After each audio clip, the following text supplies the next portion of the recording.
the subject of our present narrative would appear to have devoted himself to the pirate profession at a comparatively early age. We find him in command of a splendid schooner of 100 guns, loaded to the muzzle.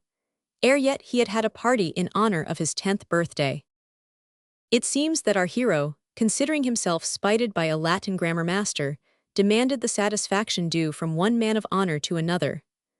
Not getting it, he privately withdrew his haughty spirit from such low company, bought a second-hand pocket pistol, folded up some sandwiches in a paper bag, made a bottle of Spanish licorice water, and entered on a career of valor. It were tedious to follow Boldheart, for such was his name, through the commencing stages of his history. Suffice it that we find him bearing the rank of Captain Boldheart, reclining in full uniform on a crimson hearthrug spread out upon the quarterdeck of his schooner the Beauty, in the China Seas. It was a lovely evening, and as his crew lay grouped about him, he favored them with the following melody. O landsmen are folly. O pirates are jolly. O diddlem dolly. Die. Chorus heave yo.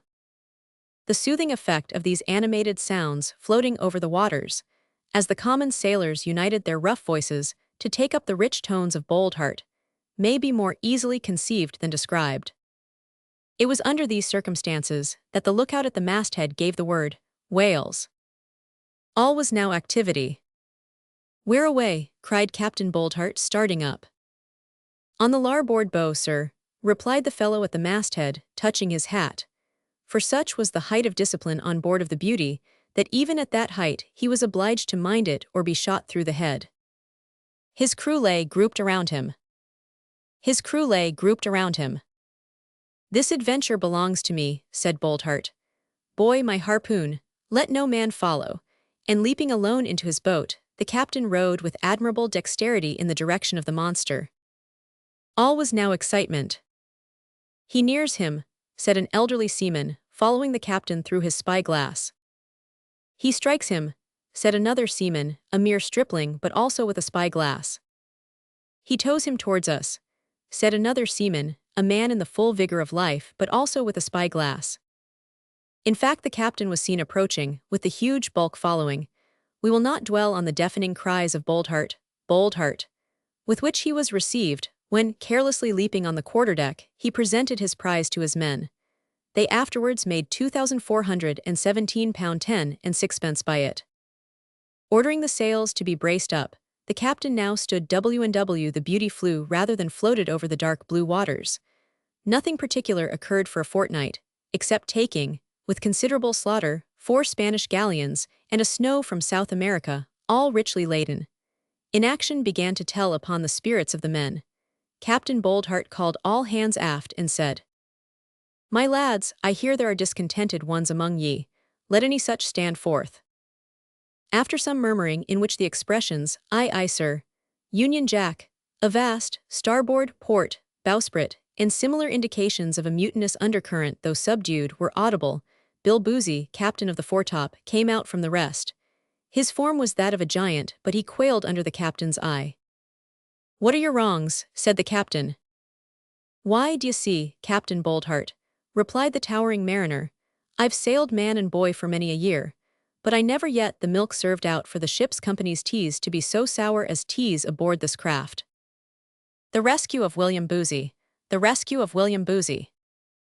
At this moment the thrilling cry, "Man overboard," announced to the astonished crew that Boozy, in stepping back, as the captain in mere thoughtfulness, laid his hand upon the faithful pocket pistol which he wore in his belt, had lost his balance, and was struggling with the foaming tide. All was now stupefaction. But with Captain Boldheart, to throw off his uniform coat regardless of the various rich orders with which it was decorated, and to plunge into the sea after the drowning giant, was the work of a moment. Maddening was the excitement when boats were lowered. Intense the joy when the captain was seen holding up the drowning man with his teeth. Deafening the cheering when both were restored to the main deck of the Beauty. And from the instant of his changing his wet clothes for dry ones, Captain Boldheart had no such devoted though humble friend as William Boozy. Boldheart now pointed to the horizon, and called the attention of his crew to the taper spars of a ship lying snug in harbor under the guns of a fort. "She shall be ours at sunrise," said he. serve out a double allowance of grog and prepare for action. All was now preparation. When morning dawned after a sleepless night, it was seen that the stranger was crowding on all sail to come out of the harbor and offer battle. As the two ships came nearer to each other, the stranger fired a gun and hoisted Roman colors. Boldheart then perceived her to be the Latin grammar master's bark.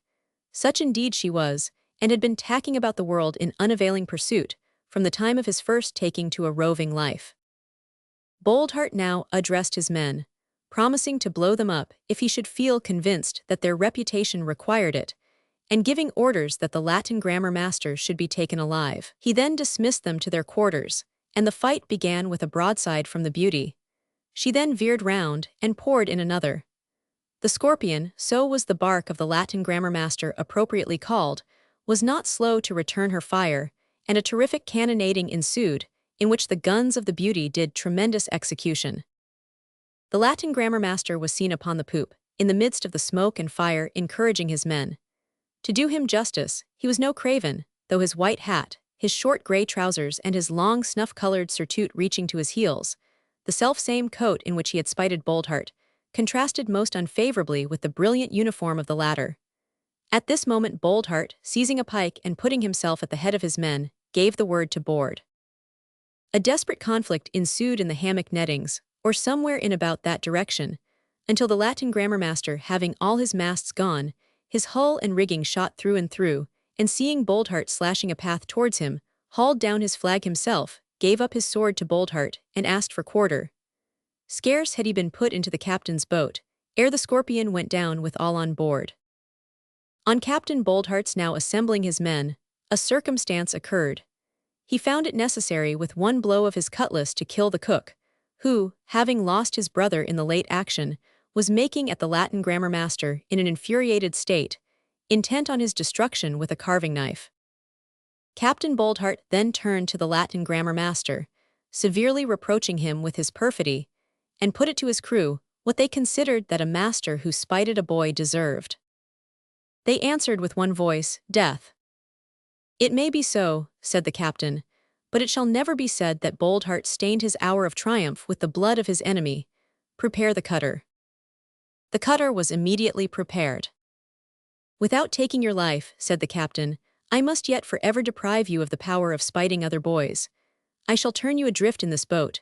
You will find in her 2 oars, a compass, a bottle of rum, a small cask of water, a piece of pork, a bag of biscuit, and my Latin grammar. Go, and spite the natives if you can find any." Deeply conscious of this bitter sarcasm, the unhappy wretch was put into the cutter, and was soon left far behind.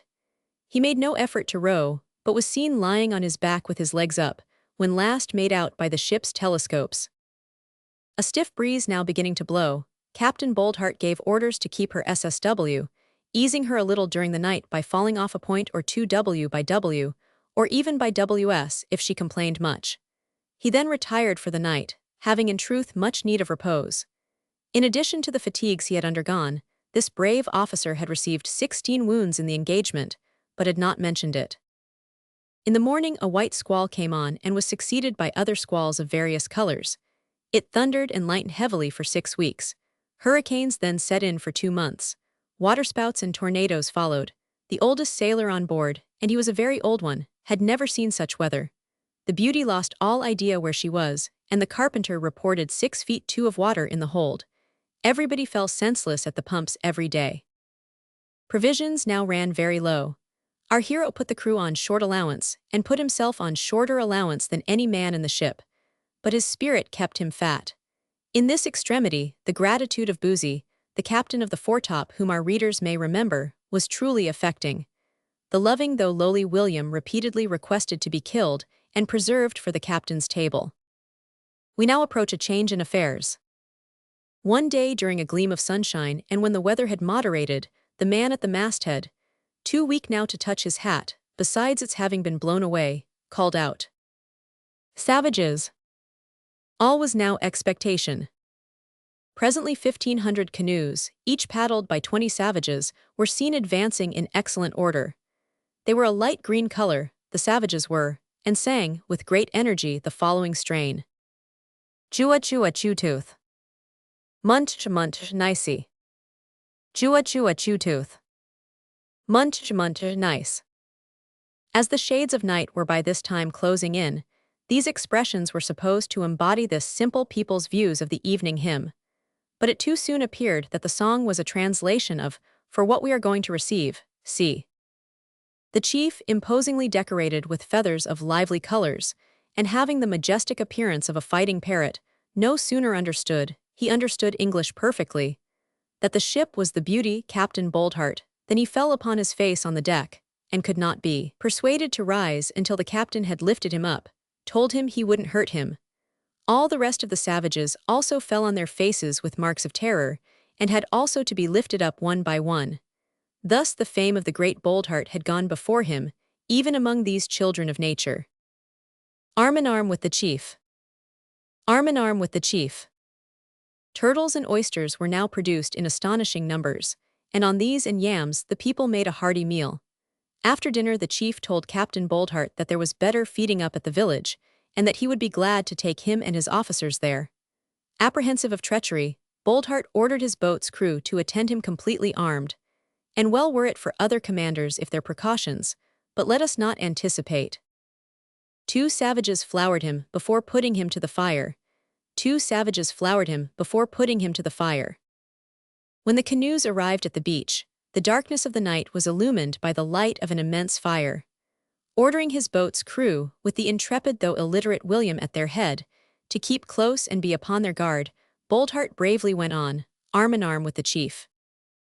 But how to depict the captain's surprise when he found a ring of savages singing in chorus that barbarous translation of "For what we are going to receive, see," which has been given above, and dancing hand in hand round the Latin grammar master, in a hamper with his head shaved, while 2 savages floured him, before putting him to the fire to be cooked.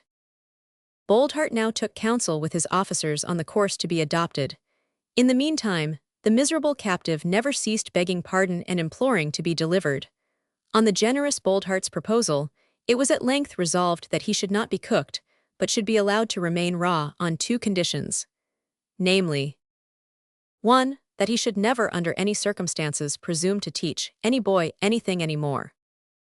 2. That, if taken back to England, he should pass his life in traveling to find out boys who wanted their exercises done, and should do their exercises for those boys for nothing, and never say a word about it. Drawing his sword from its sheath, Boldheart swore him to these conditions on its shining blade. The prisoner wept bitterly, and appeared acutely to feel the errors of his past career. The captain then ordered his boat's crew to make ready for a volley, and after firing to reload quickly. "And expect a score or 2 on ye to go head over heels," murmured William Boozy, "for I'm a-looking at ye." With those words the derisive though deadly William took a good aim. Fire! The ringing voice of Boldheart was lost in the report of the guns and the screeching of the savages. Volley after volley awakened the numerous echoes. Hundreds of savages were killed, hundreds wounded, and thousands ran howling into the woods. The Latin grammar master had a spare nightcap lent him, and a long-tail coat which he wore hind side before. He presented a ludicrous though pitiable appearance, and serve him right. The Latin grammar master had a spare nightcap lent him, and a long-tail coat which he wore hind side before. The Latin grammar master had a spare nightcap lent him, and a long-tail coat which he wore hind side before. We now find Captain Boldheart, with this rescued wretch on board, standing off for other islands. At one of these, not a cannibal island but a pork and vegetable one, he married only in fun on his part the king's daughter. Here he rested some time, receiving from the natives great quantities of precious stones, gold dust, elephant's teeth, and sandal wood, and getting very rich.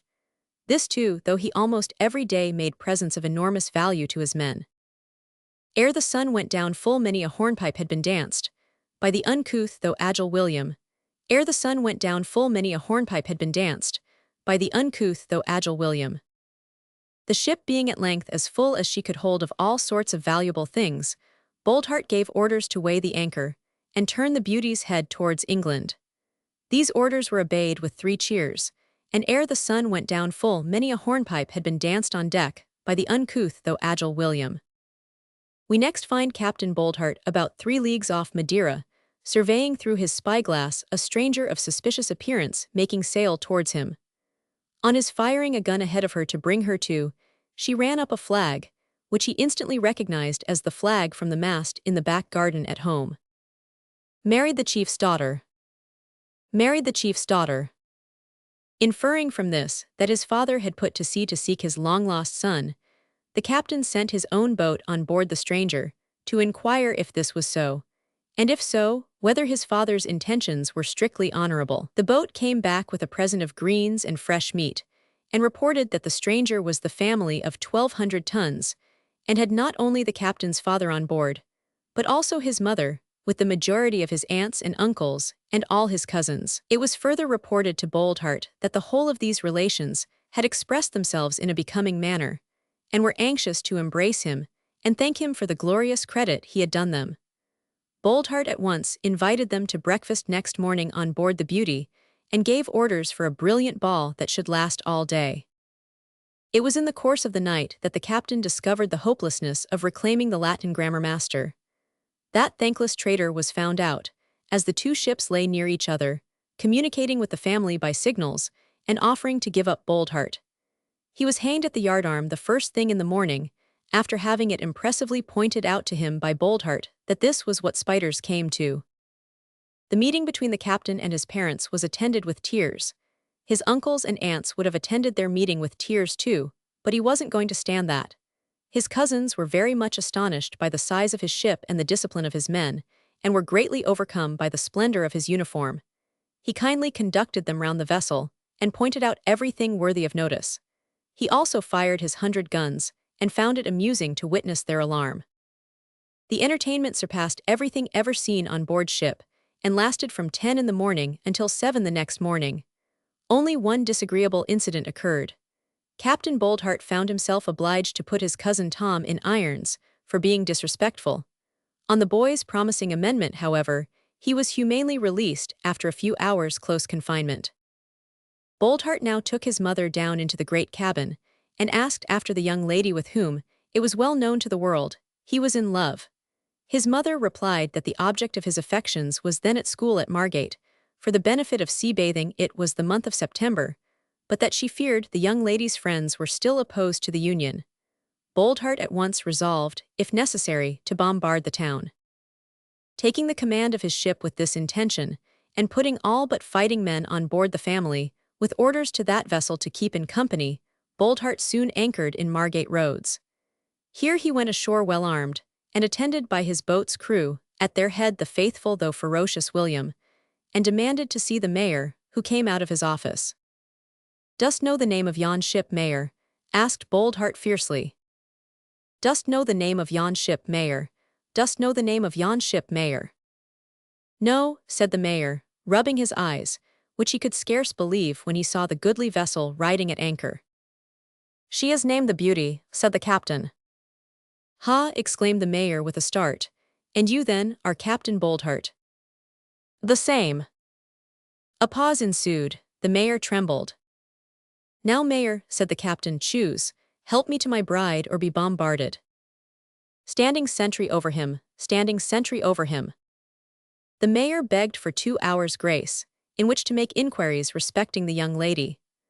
Boldheart accorded him but one, and during that one placed William Boozy sentry over him, with a drawn sword and instructions to accompany him wherever he went, and to run him through the body if he showed a sign of playing false.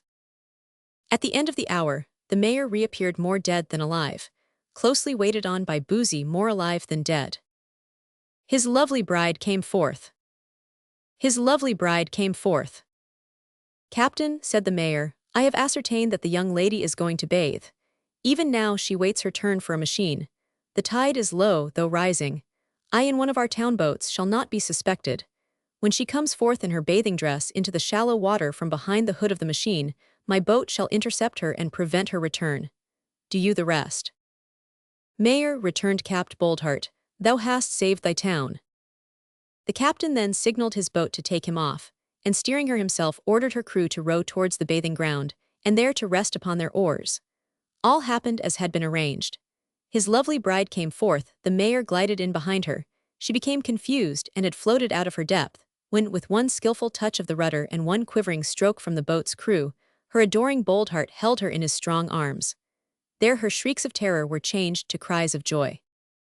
Before the beauty could get underway, the hoisting of all the flags in the town and harbor, and the ringing of all the bells, announced to the brave Boldheart that he had nothing to fear. He therefore determined to be married on the spot, and signaled for a clergyman and clerk, who came off promptly in a sailing boat named the Skylark. Another great entertainment was then given on board the Beauty, in the midst of which the mayor was called out by a messenger. He returned with the news that government had sent down to know whether Captain Boldheart, in acknowledgment of the great services he had done his country by being a pirate, would consent to be made a lieutenant colonel. For himself, he would have spurned the worthless boon, but his bride wished it, and he consented. Only one thing further happened before the good ship family was dismissed, with rich presents to all on board. It is painful to record, but such is human nature in some cousins, that Captain Boldheart's unmannerly cousin Tom was actually tied up to receive 3 dozen with a rope's end, for cheekiness and making games, when Captain Boldheart's lady begged for him, and he was spared. The Beauty then refitted, and the captain and his bride departed for the Indian Ocean to enjoy themselves forevermore. Captain Boldheart's lady begged for him, and he was spared. Captain Boldheart's lady begged for him, and he was spared. The end.